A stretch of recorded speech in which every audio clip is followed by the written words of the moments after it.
Hello, नमस्कार विद्यार्थियों। आप सभी का आपके अपने YouTube चैनल आरपीएससी विद नवीन सैनी में स्वागत है।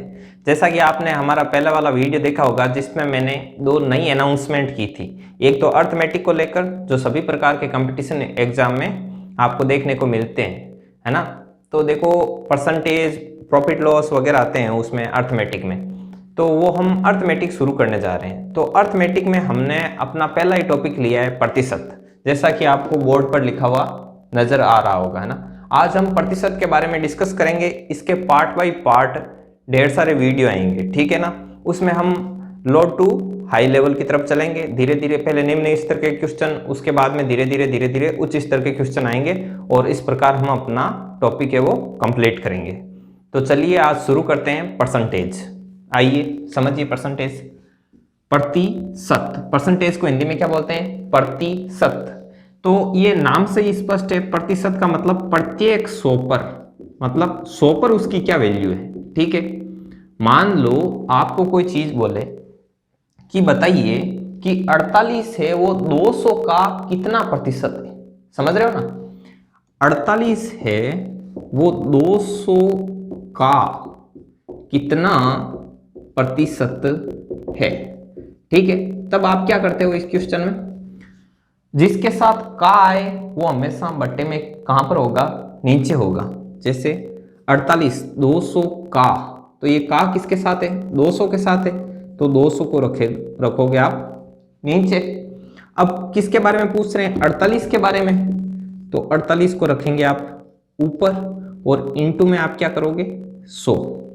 प्रतिशत निकालने के लिए हम गुणा में क्या रखते हैं? 100। और जब हम प्रतिशत हटाते हैं, मान लो जैसे 24% है, इस प्रतिशत को जब हम हटाते हैं तो बट्टे में क्या आता है? 100 आता है, ठीक है। आ गई बात समझ में? तो अब देखिए 48 है वो 200 का कितना प्रतिशत है, तो 2 जीरो से 2 जीरो कट किए हमने और 2 से ये 48 गया 24 बार, मतलब ये कितना है? 24% है। 48 है वो 200 का कितना प्रतिशत है? 24% है। 24% को हटाओ, 24 ये प्रति और ये शत, प्रतिशत मतलब 48 की 200 के सामने वही वैल्यू है जो 24 की 100 के सामने वैल्यू है। समझ गए बात को? मतलब कि प्रतिशत जब भी निकालते हैं तो हम उस चीज की तुलना 100 के संदर्भ में करते हैं। मान लो आपने एक एग्जाम दिया और उस एग्जाम में रेंडमली कोई भी आप नंबर चूज कर लो, आपके नंबर आए 470 नंबर आए। अब आप कहीं भी गली मोहल्ले में कहीं पर घूम रहे हो और आपसे पूछे कि बताओ बेटा आपके कितने नंबर आए, तो आप कहोगे 470। तो वो मतलब समझेंगे नहीं, फिर पूछेंगे कि कितने में से आए, ठीक है। तो आप बताओगे कि इतने में से आए। तब वो एक आइडिया लगाएंगे कि भाई अच्छे आए एक नए आए। भाई जिसको परसेंटेज का नॉलेज है वो तो आइडिया लगा लेगा कि भाई इतने में से आए हैं तो ठीक ही है ना। अब कोई बोले कि 470 आए, दूसरा भी बोले कि 470 आए, तो एक के तो 600 में से आए हैं 470, एक के 500 में से आए हैं 470, ठीक है ना। तो इसके लिए क्या है? परसेंटेज पद्धति निकाली हुई है। सीधा ही बोल दिया कि मेरे 80% नंबर बने हैं, तो इसका मतलब क्या है कि उसके जो नंबर बने हैं वो आप इस प्रकार से समझो कि वो 100 में से क्या है? 80 है। किसी ने आपको बोला कि मेरे 80% नंबर बने हैं, इसके मतलब क्या है कि उसके 100 में से 80 नंबर हैं। तो उसके दिमाग में क्राइटेरिया बन जाता है कि अच्छा 80% है, इसका मतलब नंबर बताने की जरूरत नहीं है कि कितने में से आए क्या है, कि अच्छा तो ये 100 में से 80 लाने के लायक है कि नहीं। ये होती है प्रतिशत चीज, ठीक है। ये बात आपको समझ में आ गई। अब क्या है, अब हम आगे से आगे इस प्रतिशत के बारे में और डिस्कस करते हैं। एक बार मैं ये रब कर देता हूं।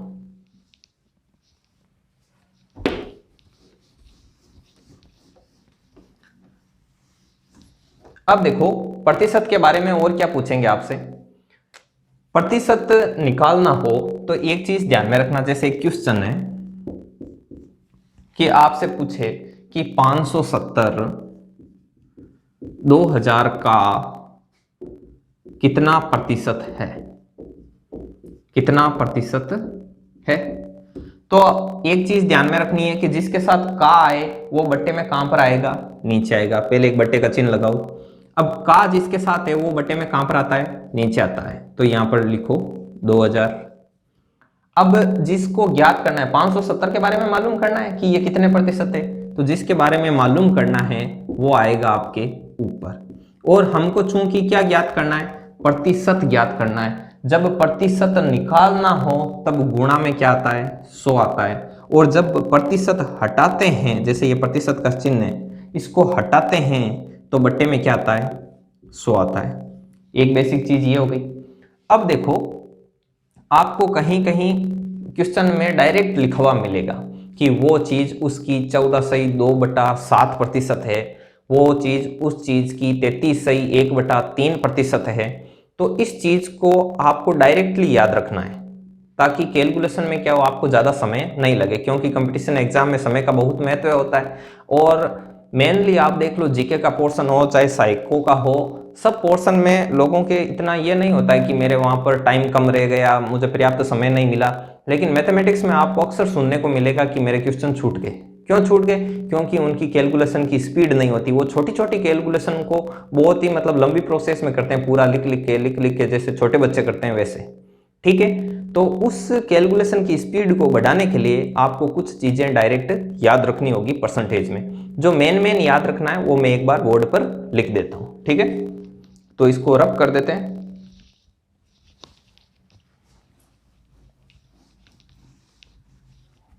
देखो आप डायरेक्ट याद रखना, 33.1/3% माने 1/3। नंबर 2, 14.2/7% माने 1/7। नंबर 3, 16.2/3% माने 1/6। अब मैं ये किस प्रकार लिख रहा हूं वो भी मैं आपको बता देता हूं। जैसे ये भिन्न है, वो क्या है, मिश्र भिन्न है। इस चीज को क्या बोलते हैं, मिश्र भिन्न। तो देखो लगे हाथ में इसके बारे में आपको समझा देता हूं।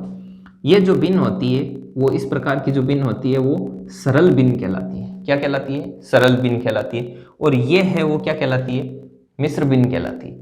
अब मिश्र भिन्न को सरल भिन्न में कन्वर्ट कैसे करते हैं, देखो ये लिखा हुआ है 16.2/3%। ठीक है, तो ये जो ऊपर चीज होती है, ये ऊपर जो लिखा हुआ होता है भाग, उसको बोलते हैं अंश। जो नीचे लिखा हुआ होता है उसको क्या बोलते हैं, हर बोलते हैं। ठीक है, ये चीज इनको कहा जाता है, ये आप ध्यान में रखना। अभी क्या शुरुआत है तो हम एकदम निम्न स्तर से आपको बता रहे हैं। जिनको आता है वो धैर्य बनाकर रखें या वीडियो को आगे ले लें। ठीक है, अब हमको करना क्या है, जो हर में रहता है उसको तो इसके साथ क्या करना है, गुणा करना है। और जो अब हमको ये राशि प्राप्त होगी, जैसे 16 को 3 से गुणा किया, क्या आया, 48 आया। अब आगे जो अंश है वो इसमें क्या करना है, ऐड करना है। ठीक है, यहां पर तो होगा गुणा और यहां पर क्या होगी, जोड़। तो 16 × 3 48 हो गए, 48 में 2 जोड़े कितने हो गए, 50। तो इसको ऐसे लिख दूं, 50/3% लिख दिया। अब चूंकि मैंने आपको बताया कि जब परसेंटेज का चिन्ह हटेगा तो बट्टा में नीचे क्या आएगा, 100 आएगा। तो बट्टा में नीचे क्या आ गया, 100 आ गया। ठीक है, अब देखो 50 से 100 गया 2 बार, तो ऊपर कुछ नहीं है मतलब 1 है, और नीचे 3 × 2 6। तो ये क्या बन गया, 1/6। समझ गए, ये इस प्रकार से लिखा गया है। ये इसकी प्रोसेस है जो कि आपको डायरेक्ट याद रखनी है, ताकि बार बार आप ऐसा नहीं करो। और यही क्यों याद रखनी है, इनके अलावा आप ज़्यादा क्यों नहीं बता रहे, तो मेनली यही यूज में होते हैं ज़्यादातर कंपटीशन एग्जाम या किसी भी बुक की आप एक्सरसाइज उठाना, उसमें ज़्यादातर ऐसे ही अंक मिलेंगे। अभी मैं और लिख रहा हूँ, है ना। और देखो नंबर 4, 11.1/9%। तो इसको लिख दो 1/9। नंबर 5, 9.1/11% माने 1/11। और देखो नंबर 6, 12.1/2% माने 1/8। तो ये 6 आ गए, है ना।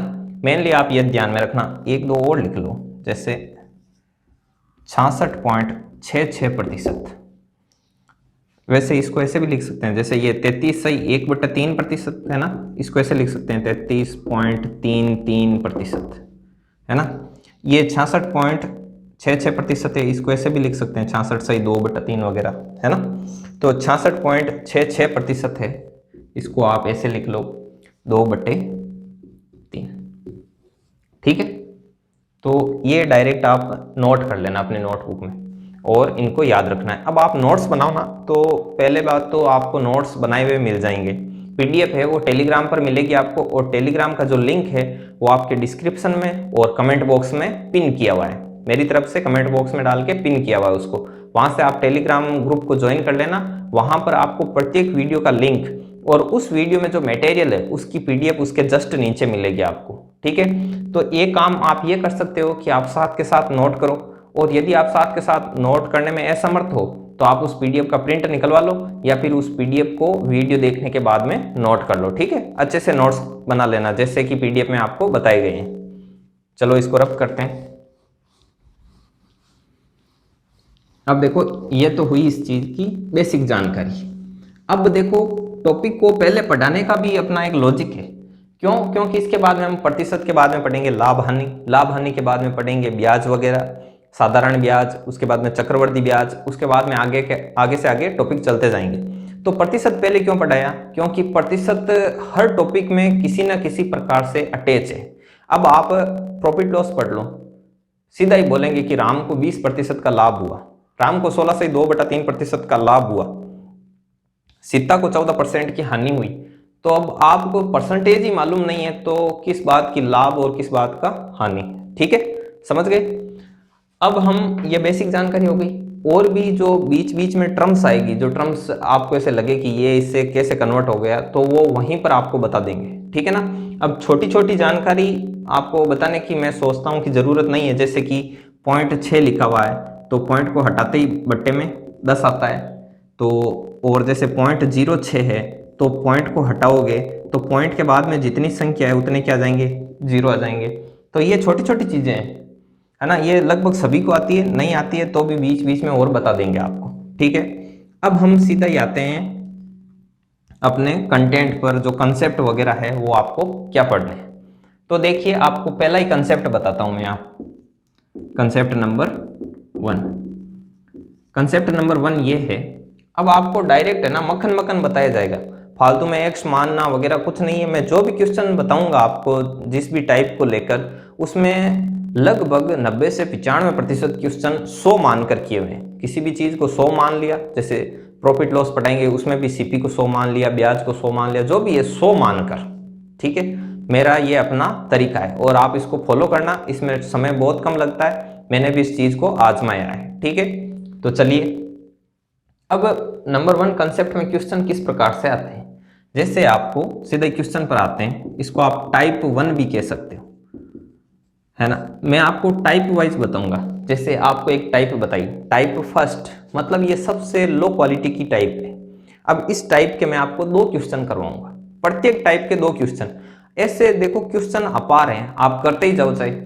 मैं आपको मेनली पहले कंसेप्ट बताया, कंसेप्ट के आधार पर आपको 2 क्वेश्चन बताऊंगा, जैसे ये कंसेप्ट बताऊंगा, उसके बाद में टाइप फर्स्ट है, इसके आपको क्वेश्चन बताऊंगा, कंसेप्ट समझा दिया, उसके बाद में टाइप फर्स्ट के क्वेश्चन फर्स्ट और क्वेश्चन सेकंड किया, तो इस कंसेप्ट और इस टाइप का काम खत्म। उसके बाद में टाइप सेकंड, उसके भी क्वेश्चन फर्स्ट और क्वेश्चन सेकंड, प्रत्येक टाइप के आपको 2 क्वेश्चन करवाऊंगा। क्यों? वैसे तो मैं मान लो आपको एक टाइप लूं और उसके 15-20 क्वेश्चन करवाऊं, उसका कोई फायदा नहीं है। जैसे मैंने आपको कंसेप्ट समझा दिया और उस पर आधारित 2 क्वेश्चन मैंने आपको सोल्व करके दे दिए, तो अब आप किसी भी बुक को उठाना, मैं ये नहीं कहता पर्टिकुलर उसी बुक को खरीदना, है ना, आप कोई भी बुक उठाना, उसकी एक्सरसाइज लेना और उसमें जैसे टाइप फर्स्ट से मिलते जुलते जो भी क्वेश्चन है उनको आप सोल्व करना। आप देखना कि आपको तकलीफ महसूस होती है कि नहीं होती है ना, आपको तकलीफ बिल्कुल भी तकलीफ नहीं आएगी, आप उस क्वेश्चन को करते जाना, ठीक है। और जो क्वेश्चन नहीं आए तो शुरुआत में ऐसे नहीं कि मैंने वो क्वेश्चन किया वो किया, पहले परसेंटेज टॉपिक कंप्लीट होने देना, सारी के सारी जो मैं टाइप करवाऊं वो मुझे कंप्लीट करने देना। उसके बाद में आप देखना कि आपको क्या समझ में आया क्या नहीं आया, कौन सी एक्सरसाइज में दिक्कत हो रही है, तो वो जो क्वेश्चन हो जो आपको नहीं आ रहे हो वो आपको मुझे टेलीग्राम पर या व्हाट्सएप पर सेंड कर देना, मैं आपको सोल्व कर दूंगा, वरना आपको सीधा ही बता दूंगा कि ये आपके इसमें ये दो टाइप लग रही है, ये आधे क्वेश्चन में टाइप फर्स्ट लग रही है और आधे क्वेश्चन में टाइप सेकंड लग रही है, ऐसे क्वेश्चन अटैच किस प्रकार से मिक्स आते हैं वो सभी आपको हम समझा देंगे। समझ गए आप? तो चलिए ये आप धीरे धीरे समझते जाओगे।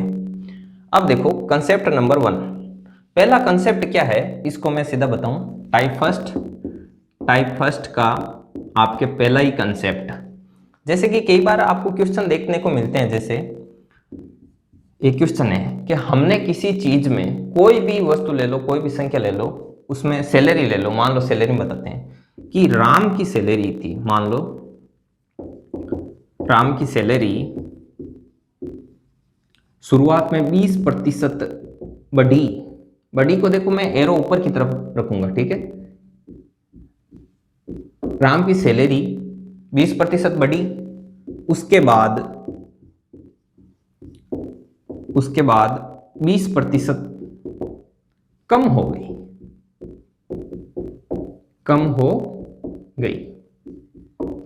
तो बताइए ओवरऑल मतलब फाइनली राम की सैलरी पर क्या इफेक्ट हुआ, ठीक है, ये रफली लिख देता हूं। तो अब आपको करना क्या है, शुरुआत में मैंने बताया मैं हर चीज को 100 मान के चलता हूं, ठीक है। तो मैंने मान लिया कि राम की सैलरी कितनी है, 100। तो राम की सैलरी 20% बढ़ी, इसका मतलब शुरुआत में राम की सैलरी कितनी हो गई, 120। उसके बाद 20% कम हो गई, इसका मतलब 100 से 20% कम मतलब कितनी हो गई, 80 हो गई। यह चीज आप ध्यान में रखना। मैं जहां कहीं पर भी बोलूं कि सैलरी 20% बढ़ी तो आपको डायरेक्ट आपके दिमाग में क्लिक होना चाहिए 120 हो गई। मैंने बोला कि राम की सैलरी 35% कम हो गई, डायरेक्ट क्लिक होना चाहिए कि 65 हो गई।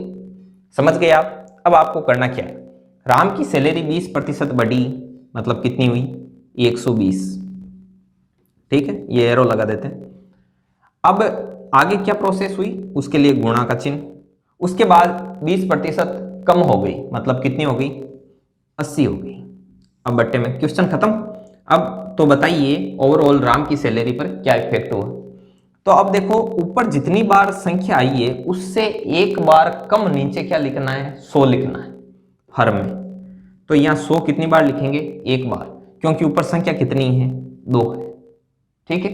अब इसको सिंपल कर लो, सिंप्लीफाई करो, देखो कट हो गया, 2 0 से 2 0, 12 को 8 से मल्टीप्लाई किया 96। अब 96 है वो 100 की तुलना में कहां है, ये 100 की तुलना में क्या है, 4 क्या है, कम है भाई। जो 96 है वो 100 से क्या है, 4 कम है। इसका मतलब राम की सैलरी फाइनली 4% क्या हो गई, कम हो गई। समझ गए? अभी 2-4 क्वेश्चन और करेंगे, देखो छोटे छोटे मैं बताता हूं तो आपके क्लियर हो जाएगा। अब मान लो यहां पर हम रिजल्ट निकालते हैं और ऐसे लिखा हुआ आता 111, तो आप क्या समझे, 111 100 से कितना ज्यादा है, 11 ज्यादा है, मतलब राम की सैलरी 11% क्या हो गई, बढ़ गई। तो ये तो है अपना कंसेप्ट। अब देखो छोटी छोटी एक्सरसाइज देता हूं मैं आपको। एक क्वेश्चन बोला मैंने, एग्जांपल लो आप, श्याम की सैलरी शुरुआत में 20% बढ़ी, उसके बाद में 20% कम हो गई, उसके बाद में फिर 20% बढ़ गई, मतलब प्लस का चिन्ह, बढ़ी, उसके बाद में घटी, उसके बाद में फिर से क्या हो गई, बढ़ गई। अब मैं आपसे पूछ लूं कि बताइए कि फाइनली श्याम की सैलरी पर क्या इफेक्ट हुआ। तो आपको क्या करना है, शुरुआत में बढ़ी, कितनी बढ़ी, 20% बढ़ी, तो आपको क्या लिखना है, 120। उसके बाद में 20% कम हो गई, सेकंड 20% कम हुई, इसका मतलब क्या हुआ, कितनी हो गई, 80 हो गई। उसके बाद में फिर गुणा का चिन्ह, उसके बाद में क्या हुई, फिर 20% बढ़ी, मतलब फिर से क्या हो गई, 120 हो गई। ठीक है, काम खत्म। बट्टे में क्या लिखना है, बट्टे में 100 लिखना है। 100 कितनी बार लिखना है, जितनी ऊपर संख्याएं हैं उससे एक बार कम। तो ऊपर संख्याएं कितनी हैं, 1 2 3, तो इससे एक कम, मतलब दो संख्याएं 3 है तो 100 कितनी बार आएगा, 100 2 बार आएगा, 100 इंटू 100। ठीक है, ये 120 ये हटा दो। अब इसको सिंपल कर लो, 2 जीरो से 2 जीरो, 1 जीरो से 1 जीरो, और देखो जितना कट रहा है काट दो, ये 6 बार, ये 5 बार, अब आगे नहीं कटेगा। 8 6 48 इंटू 12 बट्टे 5। अब इससे आगे आप इसको सोल्व कर लेना। इसको सोल्व करना, फाइनली जो भी संख्या आए, कुछ भी आए चाहे निकालना आप। मान लो मैं ये कैलकुलेशन तो है, इसको कैलकुलेशन को नहीं करके मैं आपको डायरेक्टली बता दूं कि मान लो आपको कोई संख्या प्राप्त हुई, माना कि जैसे कि आपको संख्या प्राप्त हो गई 148.5, एज्यूम, इजेक्ट नहीं है, मैंने माना है, मान लिया कि आपने इसको सोल्व किया और आपके आंसर आए 148.5, तो आप क्या समझे, तो आप ये समझे कि जो सैलरी है वो 100 से कितनी ज़्यादा है, 48.5 ज़्यादा है, मतलब वो सैलरी 48.5% क्या हो गई, बढ़ गई। समझ गए आप? ठीक है, और देखो एक क्वेश्चन और देखो,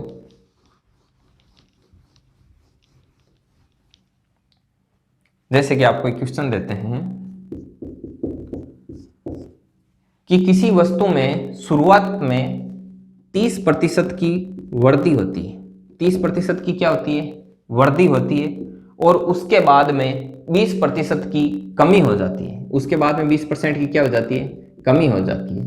तो बताइए कि फाइनली ओवरऑल उस वस्तु पर क्या इफेक्ट पड़ा, वो कितनी बढ़ी या कितनी घटी है। तो आपको क्या करना है, 30% बढ़ी मतलब 130, उसके बाद में 20% घटी मतलब कितना हुआ, 80, और बट्टे में क्या आ गया, 100 आ गया। ठीक है, 1 जीरो से 1 जीरो, 0 से 0, कैलकुलेशन करो, 104 आया, कितना आया 104, इसको सोल्व किया तो 13 104 है, वो 100 से कितना ज्यादा है, 4 ज्यादा है, तो इसका मतलब कितनी बढ़ोतरी हुई, 4% की क्या हुई, बढ़ोतरी हुई।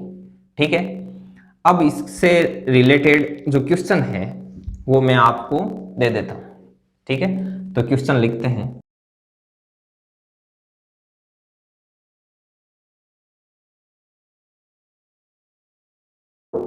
आ गया ये क्वेश्चन। अब देखो इस क्वेश्चन को सोल्व करो, ये वैसे आपको पीडीएफ में सोल्व किया हुआ मिलेगा ये क्वेश्चन। ठीक है, क्वेश्चन भी लिखा हुआ होगा, आप पीडीएफ से डायरेक्ट भी ले सकते हो। अब देखो, एक व्यक्ति की सैलरी को 50% बढ़ाया जाए, मतलब कितनी हो गई, 150, और बाद में 20% घटाया जाए, कितनी हो गई, 80, और उसके बाद फिर से 10% घटाया जाए, कितनी हो गई, 90। तो बताइए सैलरी पर क्या प्रभाव पड़ेगा। ठीक है, अब देखो ऊपर क्या है, कितनी संख्याएं, 3, 1 2 3, तो 100 कितनी बार आएगा, 2 बार आएगा, ये 100 आ गया आपके 2 बार, 1 जीरो से 1 जीरो, 0, ये 3 जीरो से 3 जीरो कैंसिल हो गए, और देखो ये 2 से 4 बार, ये 2 से 5 बार, ये 5 से 3 बार, तो कितना हो गया, 3 इंटू 4 12, 12 इंटू 9 108, फाइनली कितना आया आपके, 108, मतलब उसकी सैलरी 100 से कितने ज़्यादा है, 8 ज़्यादा है, इसका मतलब 8% की क्या हुई है, सैलरी में बढ़ोतरी हुई है। ठीक है, तो चलिए नेक्स्ट एक क्वेश्चन और लेते हैं।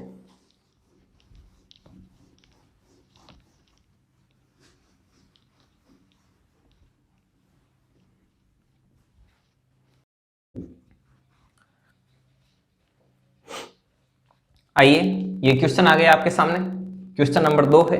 अब मैंने इस क्वेश्चन में कुछ ट्विस्ट डाला है ताकि आप कुछ एक स्टेप अलग सीख जाओ कुछ।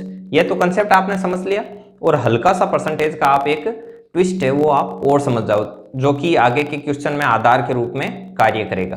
तो आइए समझते हैं। सबसे पहले वही कार्य जो हमने अभी तक सीखा है, एक आयत की लंबाई को 30% बढ़ाते हैं, मतलब कितनी हो गई, 130 हो गई, गुणा, और चौड़ाई को 10% घटाते हैं, मतलब क्या हो गया, 90। तो उस एरिया में 340 मीटर स्क्वायर वृद्धि हो जाती है। तो शुरुआत में उस आयत का क्षेत्रफल कितना था। तो देखो मैंने यहां से लेकर यहां तक का ये ट्विस्ट डाला इसमें। तो अब आपको पहले शुरुआत का कार्य करना है। ठीक है, हमने जो शुरुआत में सीखा, हमने अभी तक इतना ही सीखा है, यहाँ से लेके यहाँ तक का। तो एक आयत की लंबाई 30% बढ़ाते हैं और चौड़ाई को 10% घटाया तो 90 हो गया। तो अब हम ओवरऑल इफेक्ट निकाल सकते हैं। तो निकालो इफेक्ट, तो निकालो। तो 2 0 से 2 0 और फाइनल आया 117। तो ये 100 से कितना ज़्यादा है? ये 17 ज़्यादा है। इसका मतलब 17% की क्या हुई है? 17% की वृद्धि हो गई। ठीक है, ये बात आपको समझ में आ गई। अब देखो, मुझे एक चीज बताओ आप कि 17% की वृद्धि हुई, ये चीज आपने कैसे आइडिया लगाया? आपने आइडिया ऐसे लगाया कि ये 100 से कितनी ज्यादा है? 17 ज्यादा है। इसका मतलब 17 की क्या हो गई? 17% की इसमें क्या हो गई? वृद्धि हो गई। हम कब बोलेंगे कि 17% की या 17 की वृद्धि हुई? जब पहले क्या था? 100 था। इसका मतलब शुरुआत में क्या था? 100 था। कोई चीज है भाई, वो 100 से 117 हो गई, तभी तो आप बोलोगे ना कि उसमें 17 की वृद्धि हुई है, अर्थात 17% की वृद्धि हुई है। इसका मतलब अभी 117 है, तो शुरुआत में कितना था? शुरुआत में 100 था। आ गई बात समझ में? अब कितना हो गया क्षेत्रफल? अब क्षेत्रफल हो गया 117। शुरुआत में कितना था? 100। अब कितना हो गया? 117। कितनी वृद्धि हुई है? 17 की वृद्धि हुई है। ठीक है, यही बात आपको समझानी थी आगे की लाइन को सोल्व करने के लिए। अब देखो, ये चीज है। अब देखो, हमको करना क्या है? कोई भी क्वेश्चन हो, जो चीज दी गई है उसको हम अलग लिखेंगे। तो ये कह रहा है तो उसके एरिया में 340, ये आंकड़ा 340 मीटर स्क्वायर की वृद्धि हो जाती है। कितनी वृद्धि होती है? यहां लिखो अच्छे से, 340 की वृद्धि होती है। ठीक है, अब देखो, पर्सन जो बोले, पर्सन को जो लगे कि मेरे ये वृद्धि हुई है, मेरे ये कमी हुई है, उस चीज को आप हमेशा ही ऊपर रखना। ये ट्विस्ट है अब जो मैं आपको बता रहा हूं। तो पर्सन बोल रहा है कि 340 मीटर स्क्वायर की मेरे क्या हुई है? वृद्धि हुई है। अब अपने भी देखो कि अपने कितनी वृद्धि हुई है। अपने कितनी वृद्धि हुई है? 17 की वृद्धि हुई है। तो अपने वाला रखना है नीचे। क्वेश्चन है, क्वेश्चन की बात रखो आप, क्वेश्चन को रखो आप ऊपर, और हम तो क्या है, नीचे ही रह जाएंगे। हमारे कितनी वृद्धि हुई? 17 की। क्वेश्चन की कितनी हुई? 340 की। क्वेश्चन के जो वृद्धि होगी वो कहां पर रखोगे आप? ऊपर। हमारे जो हुई उसको कहां पर रखोगे? नीचे। हो गया? ठीक है, इतना काम हो गया। और जो चीज ज्ञात करनी है वो हमेशा ही गुणा। हमें ज्ञात क्या करना है? ज्ञात करना है तो शुरुआत में कितना था? एक मिनट, इसको वापस लिख देता हूं। तो शुरुआत में उस आयत का एरिया कितना था? तो शुरुआत में कितना था? 100 था। तो 100 से आपको क्या करना है? मल्टीप्लाई करना है। जो चीज दे रखी है पर्सन में वो ऊपर, जो चीज हमारे आई वो नीचे, जो ज्ञात करनी है वो गुणा में। सोल्व करो, 17 से ये 2 बार, तो ये कितना हो गया? 2000। अब चूंकि पूछा क्या है? क्षेत्रफल, एरिया। क्षेत्रफल का मात्रक क्या होता है? Metre square. ये मीटर स्क्वायर। तो शुरुआत में उसका एरिया कितना था? 2000 मीटर स्क्वायर। इसके साथ ही ये क्वेश्चन नंबर 2 कंप्लीट, और इसी के साथ ये टाइप फर्स्ट कंप्लीट, और पहला कंसेप्ट भी आपका कंप्लीट। अब इसके बाद में आएगी टाइप नंबर 2। ठीक है, ये चीज आपको अच्छे से समझ में आ गई? आपको कैसा लगा? किस प्रकार का समझ में आया? और मेरा जो बताने का तरीका है, जो वे ऑफ एक्सप्लेन है, वो आपको कैसा लगा? उसके बारे में आप जरूर बताइएगा कमेंट बॉक्स में। ठीक है, अब देखो, एक अपने सेकंड ग्रेड का जो फर्स्ट पेपर है वो भी चल रहा है अभी, जो कि टेबलेट से स्क्रीन रिकॉर्ड की हुई आती है ना। और एक ये अपने अर्थमेटिक वाला पोर्शन जो कि विभिन्न प्रकार के कंपटीशन एग्जाम में पूछा जाता है, वो चल रहा है। और एक चीज और चलाएंगे, वो है सेकंड ग्रेड का सेकंड पेपर। मतलब सेकंड पेपर में जितनी भी मैथ है सेकंड ग्रेड वालों के लिए, वो सारी की सारी, उसके टीचिंग मेथड वगैरह सारे कंप्लीट करवाए जाएंगे। ठीक है, तो अब देखो, अभी हमारे जो यूट्यूब चैनल है उस पर प्ले लिस्ट नहीं बना रखी है, तो अब हम प्ले लिस्ट बनाएंगे ताकि सारे वीडियो मिक्स ना हो। सभी भाई डिस्टर्ब होते हैं ना देखते हुए वीडियो, सब आप ऊपर लेते हो, तो पहले आ गया जैसे चौहान आ गए, चौहान आते आते बीच में प्रतिशत आ गया, प्रतिशत आते आते उसमें डायनामिक्स आ जाएगी। तो इस चीज से बचने के लिए अब हम प्ले लिस्ट क्रिएट करेंगे, वो हम कर देंगे 1-2 दिन में। ठीक है, तो प्ले लिस्ट बनाने के बाद सबका अलग अलग पोर्शन बना देंगे, 3 पोर्शन बना देंगे। एक अर्थमेटिक का सेकंड ग्रेड की सेकंड पेपर मैथमेटिक्स वाला, और सेकंड ग्रेड का फर्स्ट पेपर जीके वाला। ठीक है, यही जानकारी थी जो आपको बतानी थी। अब सेकंड ग्रेड के सेकंड पेपर का जो डिस्कशन है, सिलेबस का एनालिसिस, वो वीडियो भी आपको कुछ देर में मिल जाएगा। ठीक है, धन्यवाद विद्यार्थियों। इस चैनल को ज़्यादा से ज़्यादा शेयर करना और इसको सब्सक्राइब जरूर से ज़रूर कर देना। धन्यवाद।